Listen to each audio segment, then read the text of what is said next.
Friends, మీకు తెలివైన ఎవరుందా, తెలివి తక్కువ ఎవరుందా? ఈ వీడియో చూసిన తర్వాత చెప్పండి. నిన్న నువ్వు నీ ఫ్రెండ్ తో ఏమేం చేసావో మొత్తం చూసా. నువ్వు ఎప్పుడు నన్ను తప్పుగానే అపార్థం చేసుకుంటావు కదా. నేను వాడితో ఏమేం చేశానో చూసావు గానీ నేను అసలు ఏం చేశానో నోటీస్ చేసావా? వానికి కేవలం నా బాడీ ఇచ్చా, కానీ నీకు నా సోల్, నా మనసు మొత్తం నీకే ఇచ్చా. నువ్వు ఇంకా రోహిత్ ఇద్దరు కలిసి స్నానం ఎందుకు చేశారు? నీకోసం అలా చేశా. మొన్న నువ్వే అన్నావు కదా నీకు సమ్మర్ లో ఎక్కువసేపు స్నానం చేయడం ఇష్టమని. నేను ఇంకా రోహిత్ సపరేట్ గా చేస్తే వాటర్ అంతా వేస్ట్ అవుతుందని చెప్పి ఇద్దరం కలిసి చేసాం, వాటర్ సేవ్ చేద్దామని. నువ్వు హ్యాపీగా స్నానం చేయొచ్చు కదా అని. నువ్వు ఓయోకి వెళ్తే నాతో వెళ్ళాలి గానీ వాడితో ఎందుకు వెళ్ళావు? నీ ఇజ్జత్ కాపాడడానికి వాన్తో వెళ్ళినా.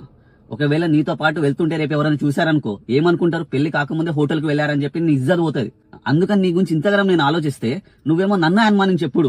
రాత్రి నువ్వు నాతో పడుకోకుండా వాడితో ఎందుకు పడుకున్నావు? బాబోయ్. నువ్వు కంఫర్టబుల్ పడుకోవడానికి అని చెప్పి నేను వాడితో పడుకుంటున్నా. నువ్వే అంటావు కదా రాత్రి పూట నిద్ర సరిగా లేకపోతే నెక్స్ట్ డే హెడ్ఏక్ వస్తుంది, డే అంతా వర్స్ట్ గా అవుతుందని. నీకోసం వాడి దగ్గర ప్లేస్ లేకపోయినా వాడి మీద పడుకుంటున్నా. ఎందుకు పడుకుంటున్నా? నువ్వు కంఫర్టబుల్ పడుకోవచ్చు కదా అని. పెళ్లి నాతో